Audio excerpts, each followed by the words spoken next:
The real threat to our league isn't money, it isn't ratings, or even missed calls, or even physical play. It's the lack of accountability from the league office. September 30th, 2025. A player limps to the podium in a walking boot, clutching a prepared statement. What happens next will shake the WNBA to its core. Private conversations exposed, a commissioner called out by name, and allegations so damning they might just end a career. The bombshell statement. What you're about to witness might just be the most explosive moment in WNBA history. On September 30th, 2025, Minnesota Lynx star forward Napheesa didn't just criticize WNBA leadership, she systematically dismantled it piece by piece in what can only be described as a scorched earth takedown of Commissioner Cathy Engelbert. Picture this. Collier, still recovering from a severe ankle injury with torn ligaments, hobbles to the podium in a walking boot for what was supposed to be a routine end-of-season exit interview. But what happened next was anything but routine. This five-time All-Star, the league's MVP runner-up, and vice president of the WNBA Players Association had prepared something special, a meticulously crafted 4-minute statement that would send shockwaves through professional basketball. Thank you all for your time today. I have prepared a statement that I would like to make before taking any questions.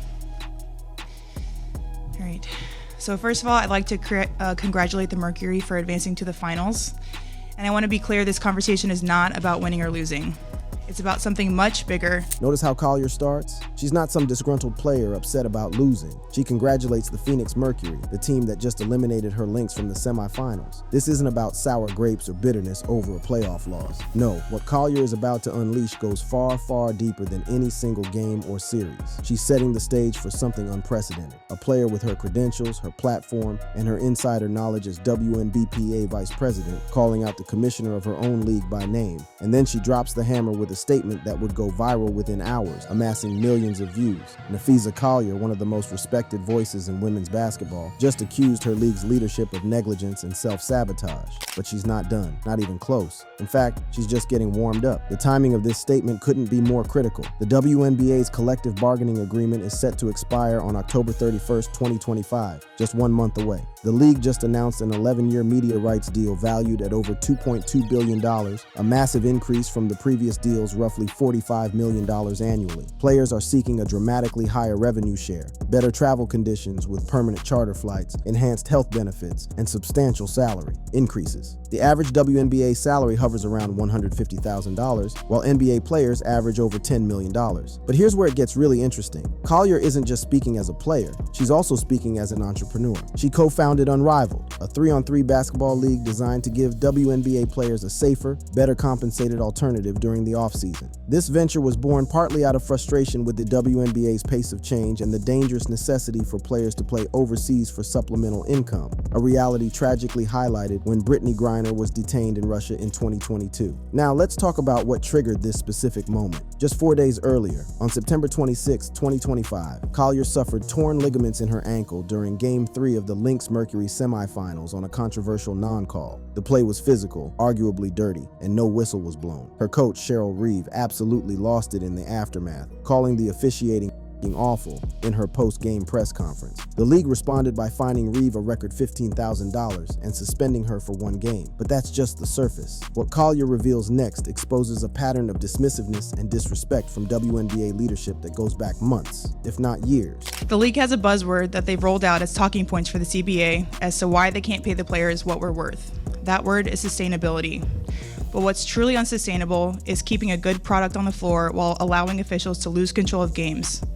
Fans see it every night. Sustainability. That's the word Engelbert and the league office have been throwing around to justify their negotiating position. We need to be sustainable, they say. We can't pay you more because we need to ensure the league's long-term sustainability. But as Collier brilliantly points out, how sustainable is a league where the on-court product is compromised by inconsistent officiating? How sustainable is a league where injuries are spiking, up 25% from the previous year according to league data, and leadership is in denial about the physical play contributing to those injuries? But Collier isn't satisfied with broad criticisms. She's about to get extremely specific, revealing private conversations with Commissioner Engelbert that paint a damning picture of the league's leadership mentality, and this is where things get really explosive. Remember, Collier emphasized in her statement that, "For too long, I have tried to have these conversations in private, but it's clear there's no intention of accepting there's a problem." She gave them chances, multiple chances. She tried to work within the system to address these issues behind closed doors the way players are. Always told they should handle grievances, but nothing changed. So now she's bringing receipts to the public forum, and the receipts she's about to present, they're devastating. The private conversations exposed. Now we get to the heart of Collier's statement, the specific damning allegations about what Commissioner Cathy Engelbert actually said to her in private conversations. And folks, these aren't vague complaints or he said, she said situations. These are detailed accounts of conversations that allegedly took place, with direct quotes attributed to the commissioner herself. Let's start with the officiating issue, because that's what started this whole powder keg. At Unrivaled this past February, I sat across from Cathy and asked how she planned to address the officiating issues in our league. Her response was, "Well, only the losers complain about the refs."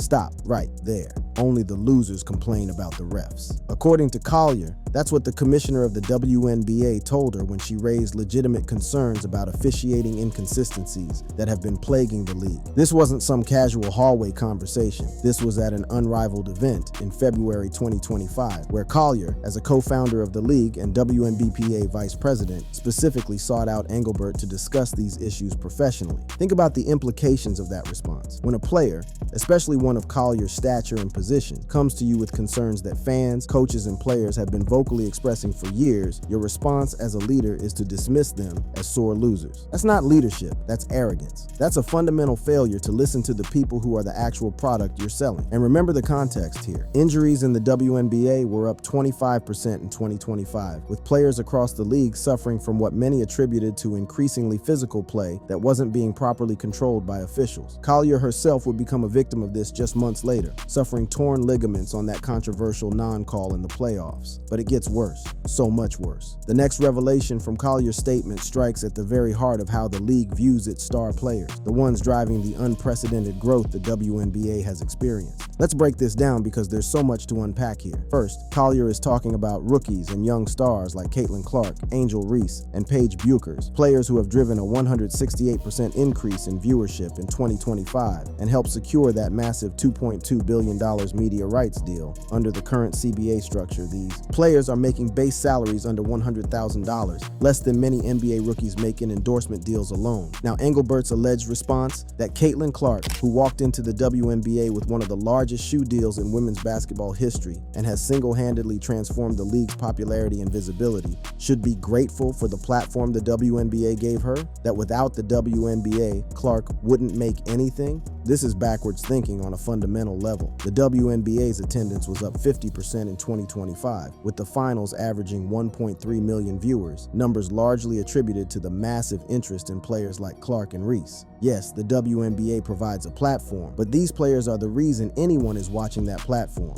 They're not taking from the league, they're building it. And then there's that second part. Players should be on their knees, thanking their lucky stars for the media rights deal that I got them. On their knees. That I got them. If Engelbert indeed said this, it reveals a commissioner who sees herself as the savior of the league, rather than someone whose job exists to serve and support the players, who are the actual product. The WNBPA has been clear that they view the media rights deal as something union efforts helped secure, not a gift from the commissioner. The players, through their performances and growing popularity, created the value that made that deal possible.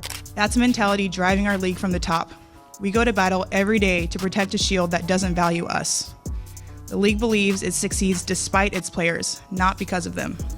The league believes it succeeds despite its players, not because of them. That one sentence encapsulates everything wrong with the current WNBA leadership dynamic. In any professional sports league, the players are the product. Without them, you have nothing. No games, no highlights, no storylines, no drama, no championships, nothing. The idea that the league succeeds despite its players rather than because of them is not just insulting, it's delusional. But Collier isn't finished exposing the disconnect between leadership and players. She's about to reveal something even more personal, something that speaks to basic human decency. Collier's husband, Alex Basil, is the president of Unrivaled. She sees firsthand what actual leadership looks like. She understands the complexities of running a league, the competing priorities, the difficult decisions. She's not naive about the challenges, but what she's pointing out is that even with all those responsibilities, a leader should still demonstrate basic humanity toward the people who work for the league. And then comes the gut punch. This year alone, I've gotten calls, texts, and well wishes from so many players across the league. Those moments remind me that sometimes there are things bigger than the results than this game we play. But do you know who I haven't heard from? Cathy.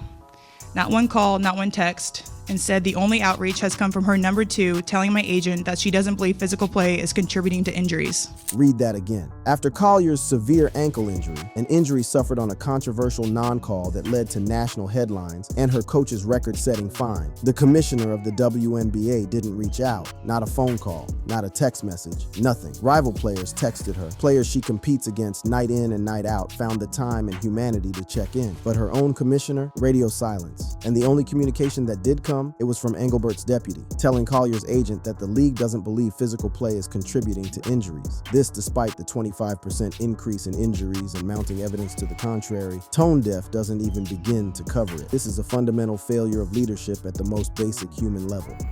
The aftermath and implications.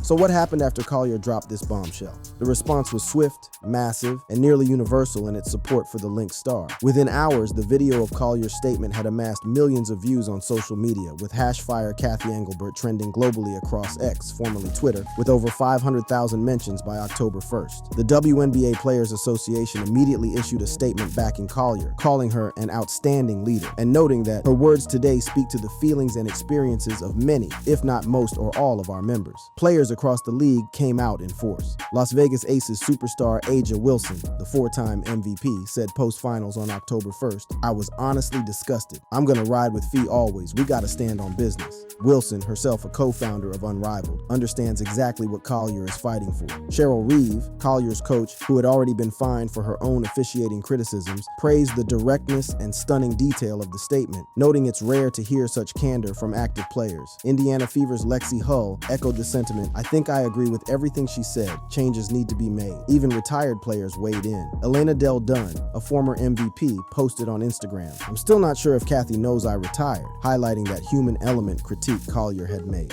The media response was equally striking. ESPN's Michael Lee called it a public dismantling with receipts and name names, a lambasting that could go down in league history.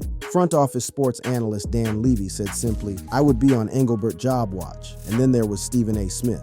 On ESPN's First Take on October 1st, Smith didn't hold back, demanding Engelbert's resignation. "That weak-ass statement is not good enough. She needs to resign, period." His clip alone generated over 200,000 views. So what about Engelbert herself? How did the commissioner respond to these devastating allegations? Hours after Collier's statement, the WNBA issued an official response via its communications account. "I have the utmost respect for Napheesa Collier and for all the players in the WNBA. Together, we have all worked tirelessly to transform this league. My focus remains on ensuring a bright future for the players and the WNBA, including collaborating on how we continue to elevate the game. I am disheartened by how Napheesa characterized our conversations and league leadership, but even when our perspectives differ, my commitment to the players and to this work will never waver." Notice anything missing from that statement. There's no denial of the specific quotes Collier attributed to her. No clarification, no apology, no acknowledgement of the officiating issues, the injury concerns, or the CBA tensions. It's a carefully crafted piece of corporate speak that says a lot of words while saying absolutely nothing of substance. Critics immediately pounced on the response, calling it evasive and ticky-tack. Players dismissed it as another example of the dismissive leadership Collier had just criticized. Stephen A. Smith called it not good enough.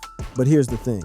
This isn't just about hurt feelings or a personality clash between Collier and Engelbert. The stakes here are enormous, and they go far beyond one statement or one press conference. We're talking about a collective bargaining agreement that expires October 31st, 2025, less than a month away when Collier made her statement. Negotiations have been described as combative and far apart, with the league's first offer rejected by players for insufficient revenue sharing. Players are seeking a dramatic increase from their current 9-10% revenue share to something closer to 40 40 to 50%, similar to what NBA players receive. They want permanent charter flights to reduce the injury-inducing fatigue of commercial travel. They want expanded rosters, better health benefits, enhanced maternity protections, and comprehensive reforms to how officiating is handled. The league has countered with its sustainability argument, claiming they need to ensure long-term financial health before dramatically increasing player compensation. But as Collier pointed out, how sustainable is a league where the product is compromised by poor officiating and rising injuries, and where the relationship between players and leadership has deteriorated to this level? And here's where it gets really interesting from a power dynamics perspective. Collier isn't just any player making noise. She's the vice president of the WNBPA and co-founder of Unrivaled, a competing 3-on-3 league that offers players better pay and working conditions during the traditional off-season. She and her co-founder Brianna Stewart have created an alternative that demonstrates what's possible when player welfare is prioritized. This gives Collier and the players she represents leverage. If the WNBA doesn't meet their demands, players now have other options. Unrivaled isn't just a side project, it's a proof of concept that players can create their own opportunities without needing a traditional league structure. Some analysts have warned that if these CBA negotiations break down, we could be looking at a lockout, a work stoppage that would halt the WNBA's incredible momentum at exactly the wrong time. The league just had its best year ever in terms of attendance, viewership, and media attention. To lose that momentum over CBA disputes would be catastrophic. But from the players' perspective,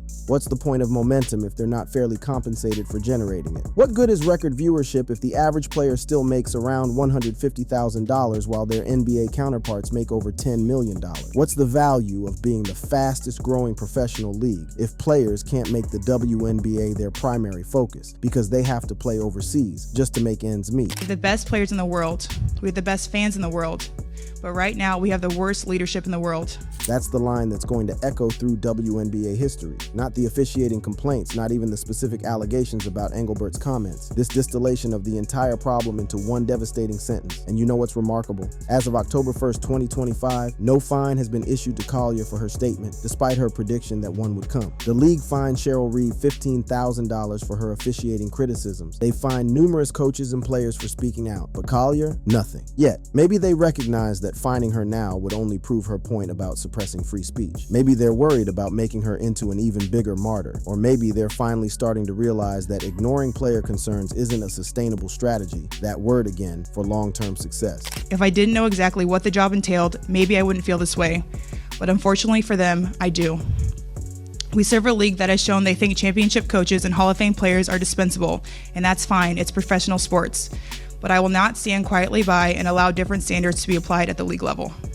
Thank you. That's Collier's closing argument. She's not asking for special treatment. She's not demanding that players be coddled or protected from criticism. She's simply asking for accountability, the same accountability that players and coaches face every single day, to be applied to league leadership. So where do we go from here? The CBA negotiations continue with the October 31st deadline looming. Players are unified in their demands, emboldened by Collier's courage in speaking out. The WNBPA has made clear they're prepared to fight for what they deserve, even if it means risking a work stoppage. As for Engelbert, the league quickly quashed rumors of her resignation, stating there are no plans for change. But the pressure is mounting. Analysts have put her on job watch. Players have made clear they've lost confidence in her leadership. And most importantly, she's lost the one thing no commissioner can afford to lose: the trust and respect of the athletes who are the foundation of the league. This isn't the first time Engelbert has faced criticism during her tenure, which began in 2019. She was heavily criticized for her handling of racism and misogyny directed at players in 2024, particularly in the wake of the Chennedy Carter incident involving Caitlin Clark. Players accused her of dereliction of duty for not more forcefully condemning the hate. There were player protests at the 2024 All-Star Game, with stars wearing "Pay Us What You Owe Us" shirts to protest low revenue sharing. Fans booed when Engelbert's video tribute was played during the game. But this feels different. This isn't just another controversy that will blow over. This is a player at the height of her powers, with institutional knowledge and authority, systematically dismantling the commissioner's credibility with specific, damning allegations.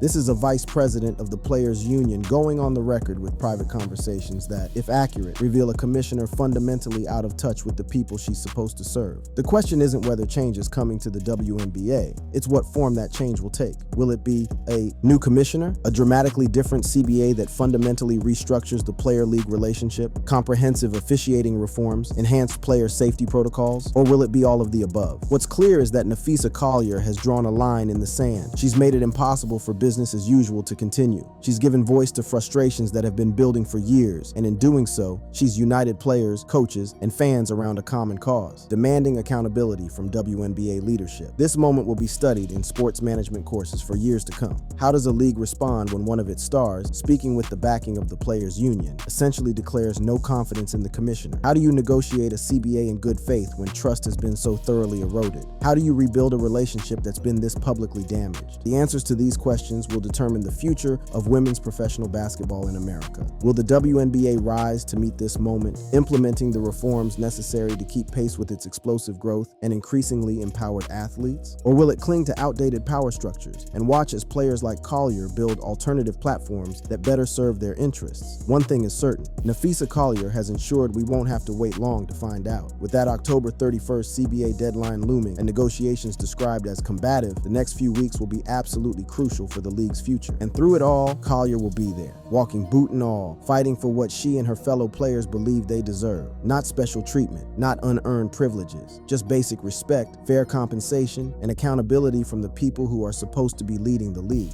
That's the real story here. Not that a player complained, not even that she called out the commissioner by name. The real story is that Napheesa Collier tried repeatedly, earnestly, professionally to work within the system to address these problems. And when that system failed her, when leadership proved unwilling or unable to acknowledge the issues, she took her case public. That's not being a troublemaker. That's being a leader. And that's exactly what she did on September 30th, 2025. She spoke truth to power. She backed it up with receipts. She did it knowing there would be consequences, knowing she might face fines, knowing the league might retaliate in other ways. But she did it anyway, because as she said, some things are bigger than wins and losses. Some things are worth fighting for, even when fighting is hard. The WNBA is at a crossroads. The players have spoken. The fans have spoken. Even analysts and media members who typically stay neutral have spoken. Everyone is watching to see what happens next. Will Cathy Engelbert still be commissioner in 6 months? Will the CBA negotiations result in transformative change or a contentious lockout? Will the officiating issues be addressed, or will we see more injuries from missed calls? Will players finally get the revenue share, travel conditions, and respect they deserve? We don't know yet, but thanks to Napheesa Collier's courage on September 30th, 2025, these questions can no longer be ignored. The conversation has shifted, the pressure has mounted, and the WNBA will never be quite the same. As Alja Wilson said, we gotta stand on business, and that's exactly what Napheesa Collier did.